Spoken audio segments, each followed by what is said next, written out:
Conversations with leading experts in enterprise resource planning. Evolving ERP. Powered by Insight Jam.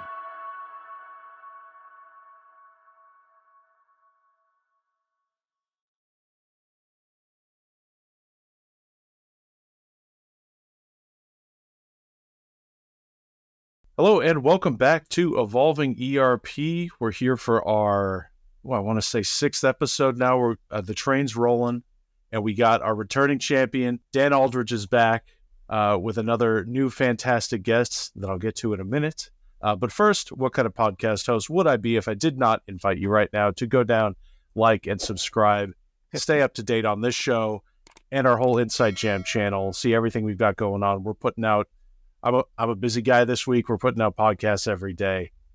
Check it out. There's a lot going on. But in the world of ERP, as I said, Dan Aldridge is back.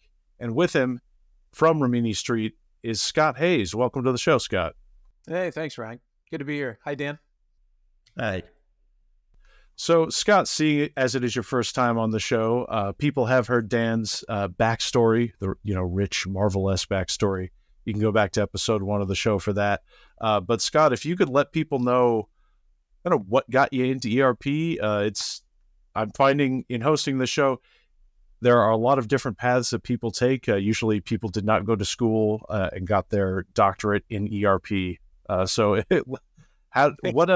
brought you to it? Yeah, I don't know how far you want to go back, but I came in through the programmer door. I was a coder for a very large retailer in the United States called Macy's, and got into program management, and then moved over to a company that had basically moved out of the IT as a cost center to software as a product.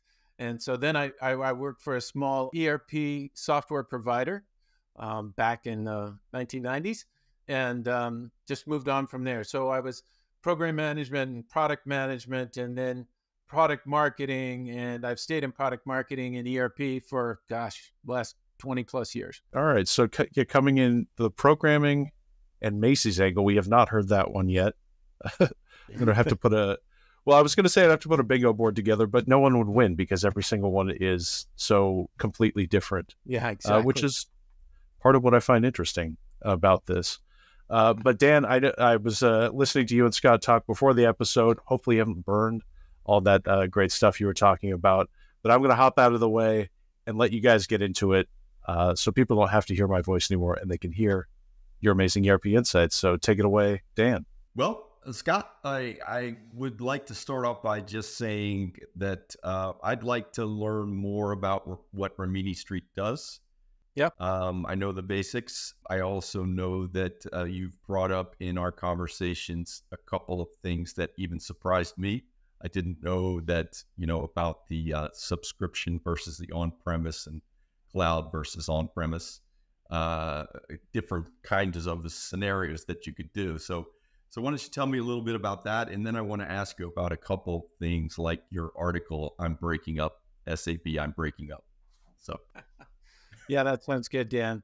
Rimini Street has been around since 2005. We came into a market where the vendors were your only option for getting support for your ERP software. And by the way, you've probably covered this on some shows, but the definition and the ring fence of what is counted as ERP software varies depending on who you talk to, right?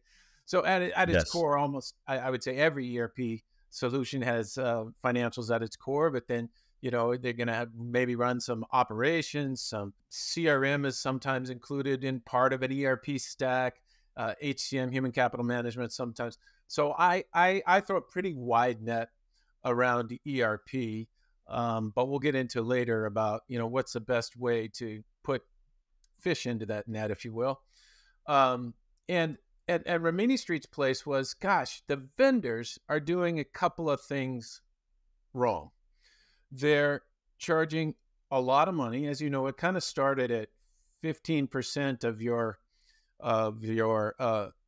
perpetual license cost. So if you paid $1 million for the ERP system, you were paying $150,000 a year for maintenance. That was way back in the day. Then it scooted up to 18%, and then kind of 20% became the norm. Yeah. And then for SAP now, it's 22%, probably similar for Oracle. And, it's a lot of money. You basically pay for the whole thing again in less than 5 years.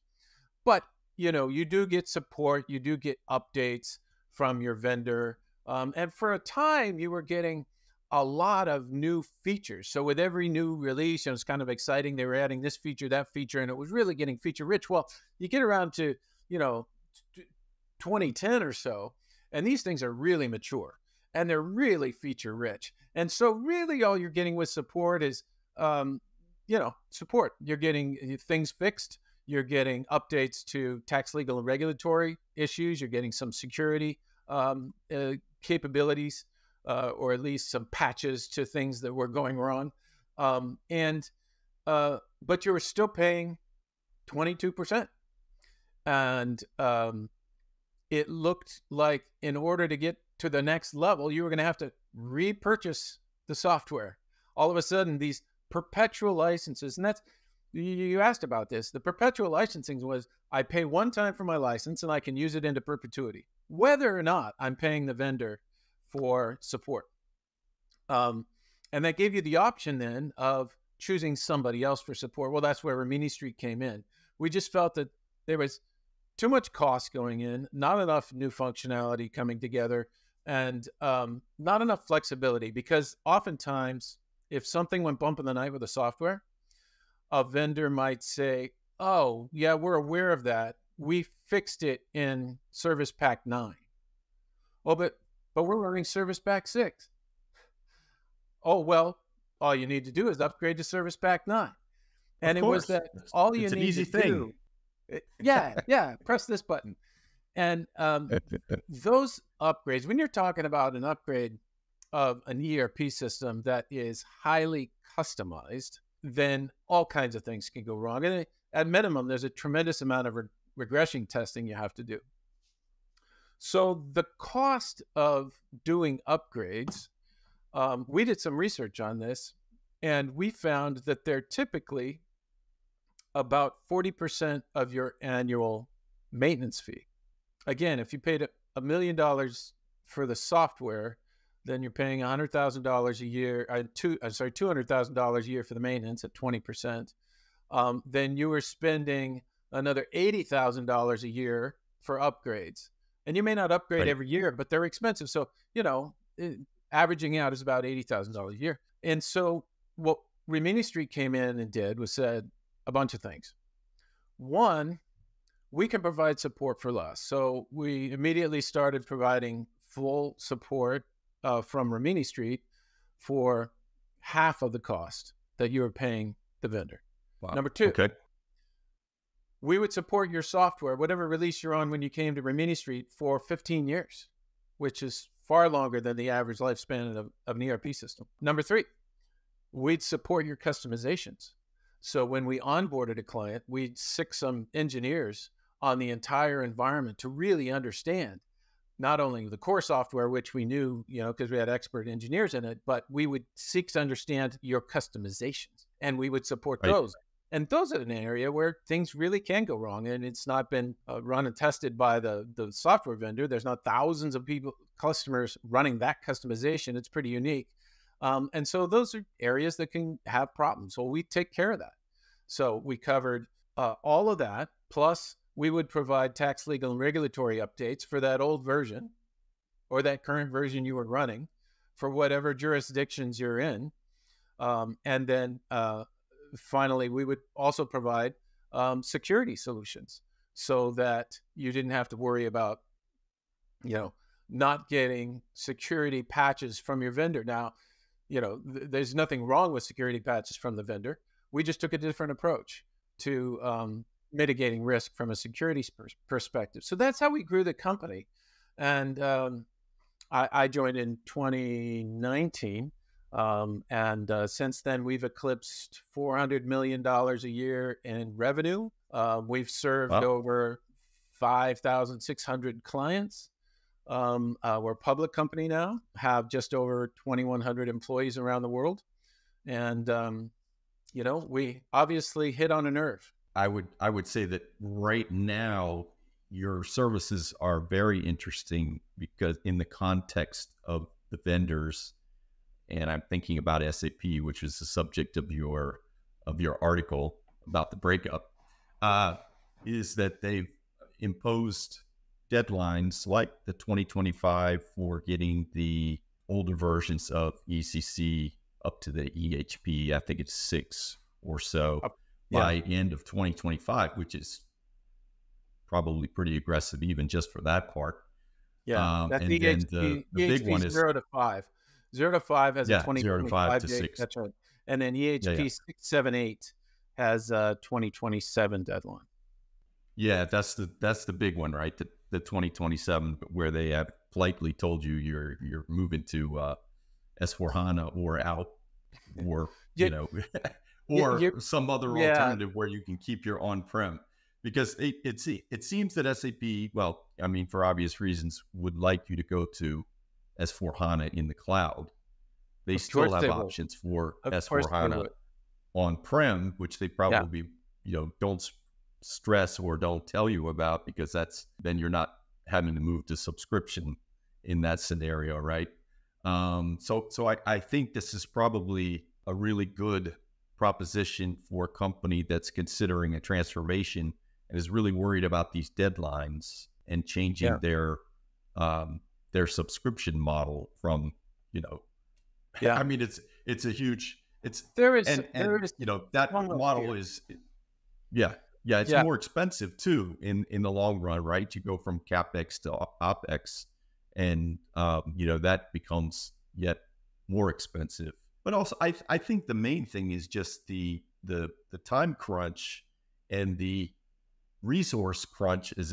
And I've read some things that you put out on LinkedIn about supply and demand, right? For SAP S4HANA talent, and the possibility, or maybe even the probability of a slightly smaller company. These are all huge companies, right? But a slightly smaller company being eclipsed by a larger company that is facing that deadline and takes the resources away, right? And everybody's having to pay, rather exorbitant rates. So let's go back to these dates, because it's those dates that are driving unusual behaviors. Yes. So SAP originally set a date for ECC mainstream maintenance to end in 2025, all of it. And then they later pushed it to 2027, at least for enhancement pack 6, 7, and 8. And so it moved once. And I think a lot of pundits and SAP customers thought, well, they'll probably move it again. Because this stuff works. ECC works. It's completely feature rich. It's very stable. And for those perpetual license clients that have had it for a number of years, it's completely paid for, right? Yes, that's a huge CapEx, thing. And you have a certain depreciation schedule, and now it's, keep running it, right? The leadership of SAP is serving two audiences. One, their investors, and two, their customers. And we all know in the software space that the investment community rewards companies that have the highest annual recurring revenue. Well, if your model was, I'm going to sell perpetual licenses, a one-time purchase, then your only recurring revenue is that software support line, right? Maintenance, yep. Yeah, that 22%, that's recurring.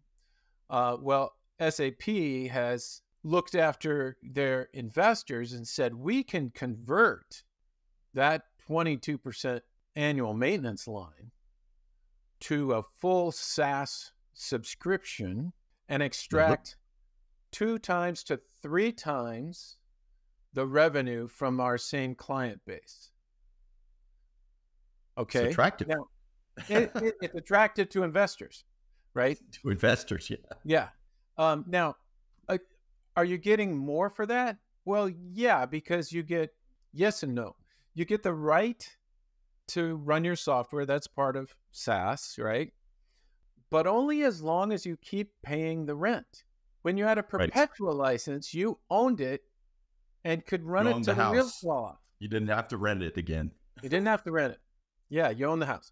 Now, and then they're going to provide some hosting services for that through a hyperscaler, and they're going to provide ongoing support. So it's no longer this separate contracts for the license and support and the hosting, right? It's all bundled together into this one thing. But it's at least 2 to 3x what you were paying before. And it never stops. Right. Right. That's the whole, do the economics between buying a car and leasing a car. Yeah. But you've also got an engine that's changed. And this is another impact, is that largely SAP and of course 100% Oracle is Oracle database. And there's many, many old versions of Oracle database out there for SAP on-prem customers. So you also have to factor that into the mix, that it's a completely different database. HANA is a different database. It's SAP's database. So they own that. They own that and maintain that as well, correct? That is correct. And S/4HANA only runs on HANA, whereas ECC could run on Oracle or IBM or SQL Server. So that is a choice too. Honestly, in the marketplace, I haven't heard that as like the big problem or showstopper. It's really been these dates that are driving behaviors that say, I don't want to be off support. But look, Dan, we're in 2024. We're in mid-2024. We're 18 months away from that 2025 deadline. Now, look at the numbers here. Of all the ECC clients out there, ECC 6 we're talking about, according to the data we've been accessing, about half of them are running EHP 0 to 5. And haven't started probably well, on any journey. If they haven't started, boy, are they behind. But yes, I think that sentiment of, maybe SAP will flinch and move the dates out. But Christian Klein has come out more than once and said, we're not moving the dates. We did that one move for that one group one time. We are not moving them again. So, carrots and sticks. This is the stick that says you got to move. Well, okay, so we're 18 months away for EHP 0 to 5 clients and another 2 years if you're 6, 7, or 8. Now, here's a nuance, though. And believe me, there's nuances. We could go on forever because there's nuances everywhere here, but trying to be as clear and concise as I can. The EHP 0 to 5 crowd on that 2025 date, there's no what they call extended maintenance. Okay, for EHP 6 to 8, when you get that 2027 deadline, you can actually purchase extended maintenance through 2030. So 3 more years, but it's not cheap. Instead of paying that 22% of your perpetual license costs, you're going to go up to 24%, which is about a 9+% increase for 3 years. And then it flat out stops. But for half the customers on that EHP 0 to 5, it ends in 2025, and there's no extended maintenance period offered. There's a program that SAP calls customer-specific maintenance, but it's not clear what you have to pay for it. You do have to make extra requests for things to be fixed. Might have to pay a consulting fee to get something fixed. So the scope of the support you get is far reduced. You're not going to get tax, legal, and regulatory updates. And so this customer-specific maintenance is really a fluid area of how much is it going to cost. And I know I'm not going to get the same level of scope and services that I did in standard maintenance or extended maintenance. So that group, like you said, 18 months away, if you haven't started, are really facing a hard deadline. Want more Insight Jam? Follow us on Instagram for exclusive content like a daily dose of best practices and buying advice from industry experts and leading solution providers. Or subscribe to our YouTube channel for long-form highlights from our expert panel discussions. The Solutions Review team is hard at work collecting the best enterprise technology information from around the globe, so don't miss out. There's two major ways to get from ECC to S/4HANA. It's their migration. Rise and grow. Well, no, those are the destinations. Grow is new. Yeah. Okay. For our clients, they're mostly going to Rise. Grow is more for mid-market and brand new. But for Rise, that's probably where most ECC customers are going to go. And they're either going to get there through what they call a Brownfield migration or a Greenfield migration. Right. And the ones who are feeling the time pressure are going to do a Brownfield migration. Imagine this. You're going to move house. You bought a new house and you kind of kept putting off packing. And it at the last minute, you decide, oh my gosh, I got to be out of the house by the 30th. And I haven't even decided what I'm going to throw away or give away. So you throw it all in a box and you take it with you to your new house. I've heard this from friends. No, I actually did it. I have some boxes in my attic I've taken to Atlanta and back and never opened them, right? So that's what a Brownfield migration is. You package up all your current customizations, whether you're using them or not, whether they work or not, and you're going to bring them with you to your new house called S/4HANA. Okay. That's not inexpensive. You're changing database probably. And then there's a replatforming. That's basically what it is. It's replatforming. You got to make sure all your customizations still work.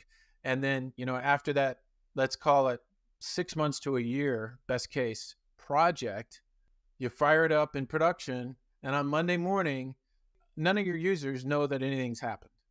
You spend a boatload of money and you have exactly the same functionality. There's no business transformation there. Right. It's working as it did before. You just had to spend a lot of money to get there, number one. And number two, you had to give up your perpetual licenses and go to a subscription model. You now turned in the title for your house to a landlord. Now you're renting it back. Yeah, it's a new house, but it's got all the old furniture in it, right? That's a good way to say it. Because I didn't have time to, figure that out. I know a Greenfield migration is different. It's like, you know what? This is a do-over. We have ECC. We've had all these customizations. We're going to do pretty much a fresh install. Now I'm gonna map out what data I want to bring with me, how many years of data, and make sure it all gets in the right place. But from a customizations perspective, I'm gonna start over, and I'm gonna start with a clean slate. And any customizations I feel that I need to retire, I'll retire, and any that I need to rewrite, I will rewrite in a new platform they call BTP, Business Technology Platform. Yep. So, however many million lines of code you have in customizations, they all need to be analyzed and rewritten in BTP, and that's expensive. So it's the more expensive approach, but it's really what SAP wants because it supports their clean core philosophy. So if they could get more clients to go to this clean core, hey, stay out of this. Stay out of the core code. We'll give you plenty of APIs. Do your customizations and come in through the APIs so that in the future, your upgrades won't bump into the customizations. Right? And you can stay current more easily. That's been the problem, is it's been so bloody expensive, as I say, to upgrade because of customizations, that SAP wants to take a different approach. And it's one that I'll call them SaaS native software vendors have taken from the get-go. They're like, all customizations are going to be more like configurations. They're outside the core code. You're not modifying the core code. Ideally. And so SAP wants to get there. I don't blame them. And it's the right way to go for a client. It's just more expensive and more time consuming. So at Rimini Street, we come into both of these communities, whether they want to stay on ECC for a longer period of time than those deadlines would, suggest, or whether they just want to take more time to do S/4HANA right some point down the road and not worry about these support deadlines. You come to Rimini Street, you save 50% of your ongoing maintenance costs right off the bat. You're not doing any more upgrades, and we take care of your customization, so there's no cost of supporting your own customizations. Really, that spend that you have, we've seen that the total savings can be anywhere from 50 to 90%. Sort of the average is 75%. So imagine if you're in the community that says, I don't even know if I ever want to go to S/4HANA. Well, then wouldn't you want to save 75% a year on what you're doing?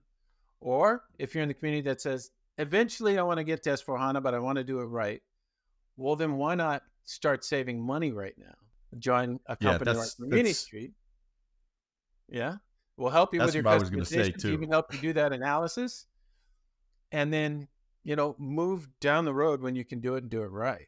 Yeah, I was going to say that basically stripping those customizations off is something you would want to do anyway, even if you were going to a different package altogether. Well, yeah, you could get off SAP, right? But you'd have to. I mean, it's a stay of execution in a way, right? What you're proposing, it gives you some time to think. No, seriously, like not in such horrible terms. Right. State of execution, but additional time, let's say additional time to do other things, and in fact, capital to do other things as well, right? You might want to have a situation where let's say you got Rimini Street and you got set up for 15 years and you saved 50 to 75%. Yeah. Right off the bat. Yeah. You kept your on-premise, you kept your perpetual licenses, you've already paid for it, you're not renting anything else. And in the interim, you make a plan to go to the cloud, because eventually you will go to the cloud, because all these companies, ERP companies, are phasing out their on-prem. They're on the way to it anyway.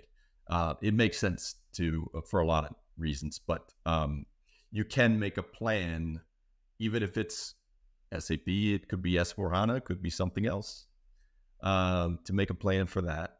And to also do things like, if you have some other priorities, like, for example, if you're in manufacturing, you might want to do some Industry 4.0 types of activities. You might want to do a smart factory. You might want to do a digital twin.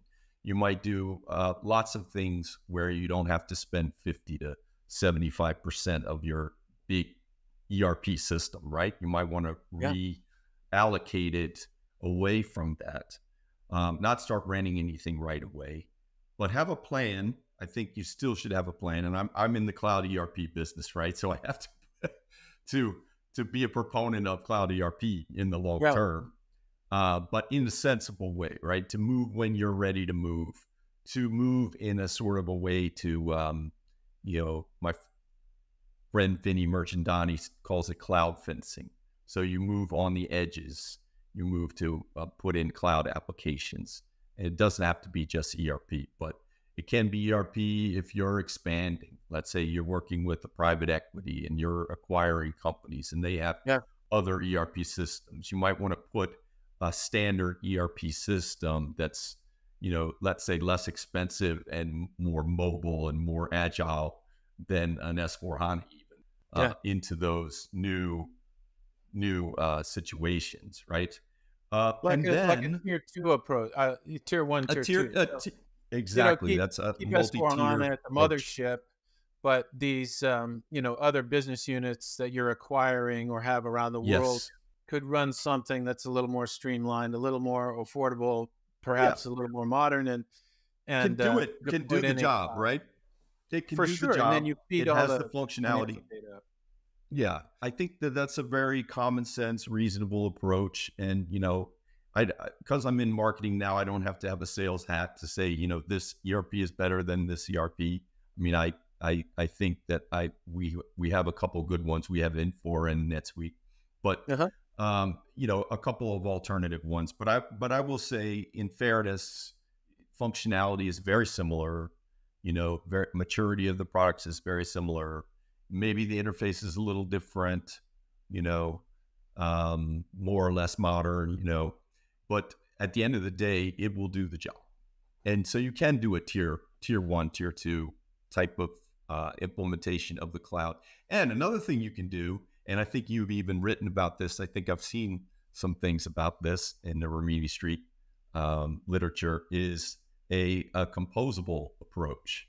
Yes. So that there are a number of tools out there that can be used to create microservices off of the SAP ECC installation on top of those. Yeah. Right. 100%. And Yeah, we have clients that have done that. I'm sorry, go ahead. no, I was going to say that's a fantastic approach because it's again, it's a bridge, but those are modern applications. Once you build them, you have them, right? And you have your on-premise system working fine, big iron, working fine. And you have these modern applications that are also mobile enabled. Yeah. That will allow you to purpose-built, right? Purpose-built, not replacing the whole system because the system at its core is doing the job. No problem. Users like it. I wrote an article called, how to upgrade your ERP system to the cloud without dying. And my proposition was that people really like their old systems, right? They don't like to be forced into a situation where they're going to something unproven and expensive and subscription based. They don't necessarily like to do that, or at least they don't like to do that. They don't like to be forced into that. They like to choose to go into that, right? Yeah. And I think there's a lot of systems out there and a common sense approach to this transformation. And I would say the transformation is what you're really after, right? That's why you don't do a brownfield. I agree with you there. I wouldn't do a brownfield unless you're forced into it to meet a deadline, right? Because you carry all the old baggage, all the old customizations. You want to get rid of a lot of that stuff. Yeah. And it doesn't have to be necessarily to the extreme of the Greenfield. I've heard this thing called Bluefield. I don't know if that's a real thing, if it's a thing. It's a hybrid of the two. It's a hybrid of the two, right? So I'm kind of a proponent of that kind of approach. But getting to your idea of, and we can call it a bunch of different things. Composable ERP is a great term. Innovating around the edges is a great term. What we want to do is transform the business, typically where the business touches a certain cohort. And I call it that because it could be where the business touches your customers, or where the business touches your suppliers, or your dealership network, or your employees. And so what's at the core, is still debits and credits and orders and invoices. And those aren't changing much, right? It's the way that you interact with those transactions that is changing. And so another way of looking at it is you have a core system of record, or your high transaction systems, and then you have systems of innovation and systems of differentiation. Where are you going to make a difference in your marketplace isn't going to be in your debits and credits and your orders and invoices.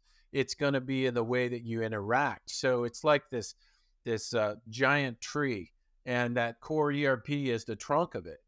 But you could have, different kinds of branches and leaves that are, feeding off of it and feeding to it, because they are, like we said, purpose-built. What do you want to call it? Best of breed, does the job better, cheap and cheerful.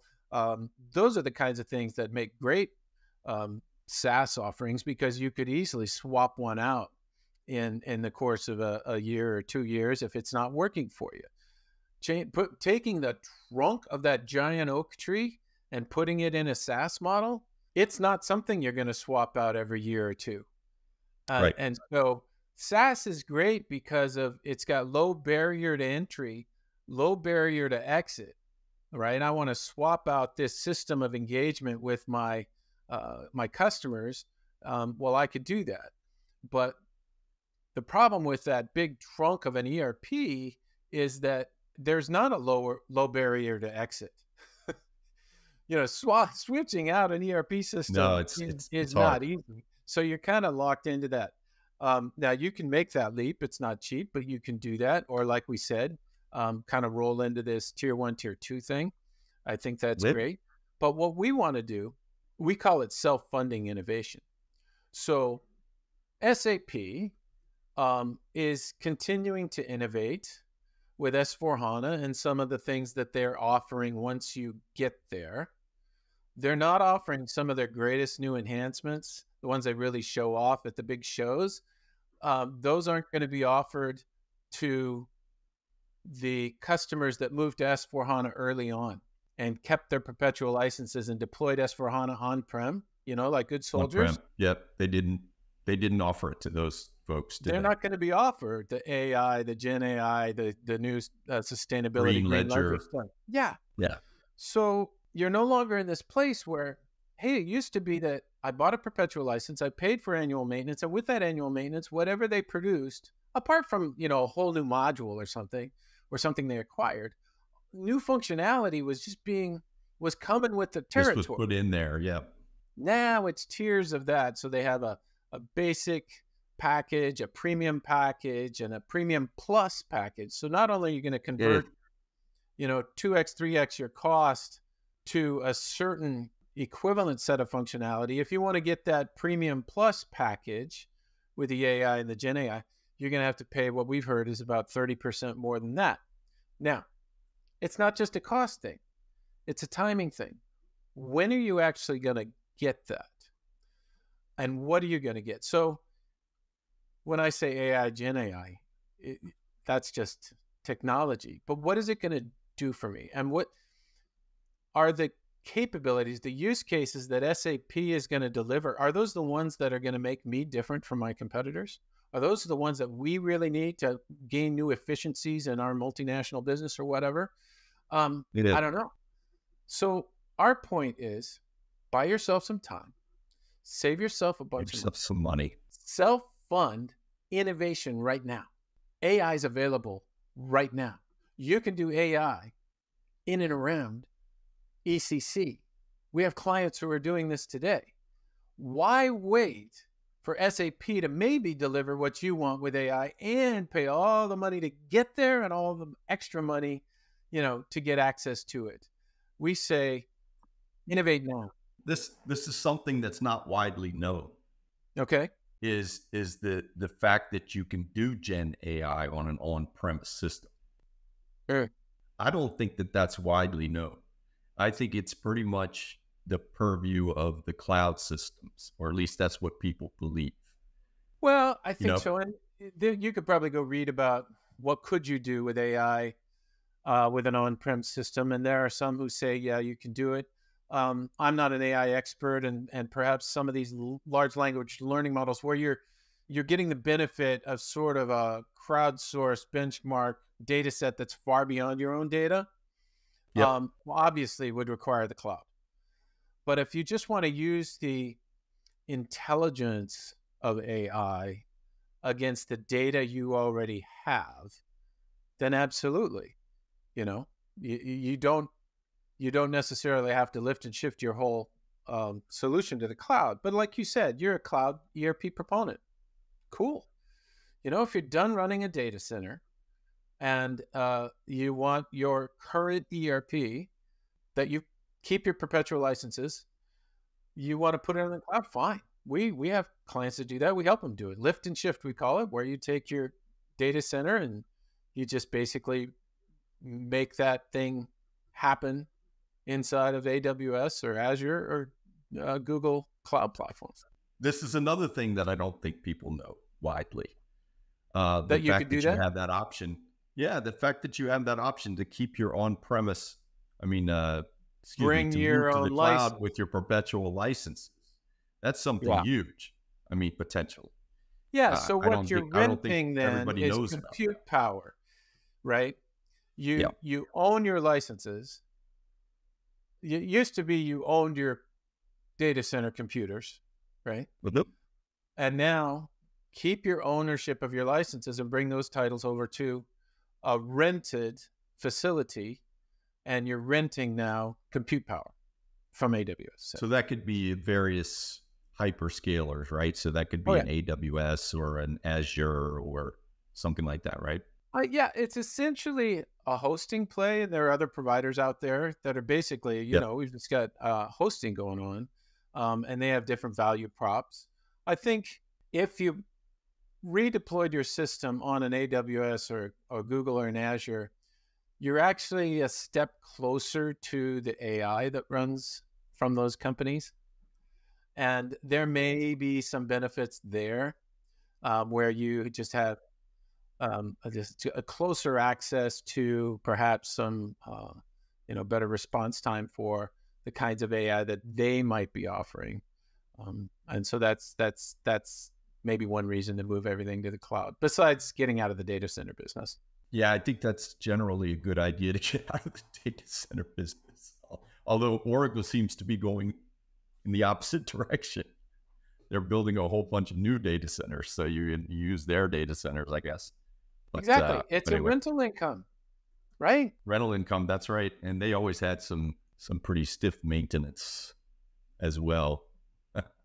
Oracle's kind of known for that. I think they buy other packages and then they, put some maintenance on the top of it and stuff. We've you seen guys it do happen other most stuff, recently right? with VMware. VMware got acquired by Broadcom, and they said, "Got to subscribe now," and the subscription rates were astronomical. Again, they're trying to make their investors happy with that annual recurring revenue, and a subscription where if you don't want to pay anymore, you don't get to use anymore. Yeah, and you guys have several other packages and things that you will do something similar for, like a Salesforce or whatever. You guys will do a similar service for that, or? Yeah, so interesting, right? Remember when I said that if you move to SaaS, several things come with it. It's, the compute, wherever it's running, the right to use it, the license, if you will, and then the support. So when you have a SaaS agreement with your vendor, like Salesforce has been from the get-go, Rimini Street, rather than offering product support, we offer managed services. So how you actually run, maintain, update, keep performant your solution, make sure that everybody's got the right access, all those things that do with the daily care and feeding of a pretty sophisticated piece of software is managed services. And so we offer Rimini Manage, which is a managed service for running your software. We offer that obviously for software packages like Salesforce, for others that are rented or SaaS, but we also offer managed services to clients who are running on-prem, because they're doing care and feeding of their software as well, and it's complex software. It's not so much where it's running, it's that it's running, and you have to keep it running well. So where we started the business with Rimini Support, when Salesforce came around, we added Rimini Manage, and we have Rimini Consult. So we're offering professional services and bespoke projects for companies, and then a few other solutions that help companies modernize their environment. I'll give you a quick example of that. If you're running an older version of SAP, say ECC6 EHP4, and you're running it on Windows 2008 because that's what it was certified on, but you're really saying, Windows 2008. That's desupported long ago. We're in a risky right. So think of that. Remember, I said we'd support whatever you have for 15 years. That doesn't mean you have to stagnate the environment it's running on. You're not going to stagnate. You're not going to still be running on some old browser, Internet Explorer or something like that. And you're not going to run on an old operating system like Windows Server 2008. What we allow our clients to do with this really clever solution called Rimini Connect is to upgrade their operating systems or their browsers. And we put in Rimini Connect as sort of this insulator translator that says you don't have to change your software or upgrade your big software. We're going to make that big software think it's running on Windows 2008. And we're going to make Windows 2016 or 18 or 20 or whatever just fine serving that piece of software. So it's a translation layer that says you don't have to change your big software at all. We're just going to, under the covers, make sure that it's compatible with the latest operating system. So modernize your environment without upgrading your enterprise software. Solutions Review is inviting you to join InsightJam.com.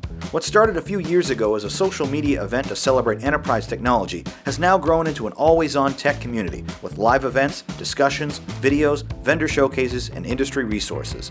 Our vetted roster of experts, thought leaders, and analysts are sharing tips and tricks daily.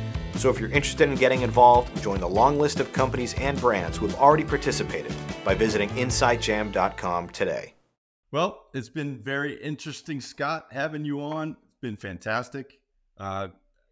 Anytime we can, I think as ERP consultants or people that are in the industry, if we can give our customers more options, it's always a good thing. If we can save them some money and take some pressure off of these deadlines and things like that, potentially, and allow building up maybe some new applications with the money saved, I think it's always a good thing. So I love what you guys have in your portfolio. So and I think there was many more things we could talk about too. So. Yeah, there probably are, but we'll schedule another one, Dan. Sounds good to me. Yeah, I'd say I'd love to have you back, Scott. It was fascinating to listen to. I know Rimini Street, I keep hearing about it from you, Dan, but it was nice to learn actually much more about what you guys offer. And you mentioned all those services you offer. So, Scott, if somebody's listening and they were interested and wanted to get in touch with you, how would they go about doing that? Yeah, well, the obvious, RiminiStreet.com. There you go. We're on all of the major software, social media outlets. And I'm also happy to take direct queries to S. Hayes, that's SHAYS at RiminiStreet.com. The more engagement, the better. Like Dan said, I think a lot of people don't know they have these options available. And that's my mission, to make sure that they do. Yeah, I'll say it's the first time I've heard anybody mention being able to take your existing licenses and move them with you.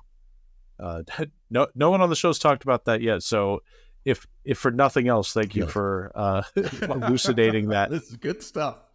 All right. Yeah, we're building it piece by piece, and that's a keystone one right there.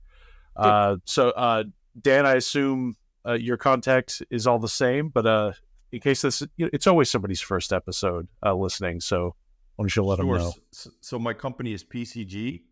The website is pcgservices.com, and you can find me on LinkedIn all over the place.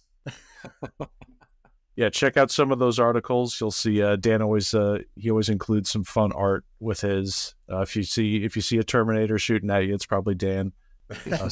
So check that out there on LinkedIn. Excellent. So yeah, thanks again, Scott and Dan, for coming on the show again. This was great to listen to. And if you're out there listening, if ERP is something, if you listen this far, I'm gonna make the safe assumption that ERP is something that's interesting to you. So whether you're an expert or an enthusiast, check these guys out. Check them out on LinkedIn. Get on InsightJam.com, where there's a lot of ERP and other enterprise tech conversation happening. It's a social media network dedicated entirely to enterprise tech and the people who work in it, who love it. So get on there. And if you're an ERP expert and you're interested on asking a question or being on the show, let us know down in the comments or on InsightJam.com, LinkedIn, wherever you can find us. Always happy to hear new voices coming on the show.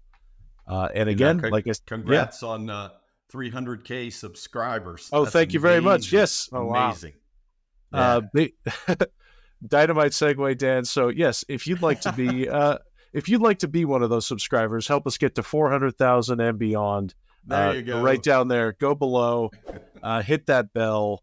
Hit the whatever other buttons you know how to do it. Come on, you know how to do it. Subscribe, and we've got Evolving ERP coming out every 2 weeks, and plenty of other enterprise tech focused podcasts. Check them out.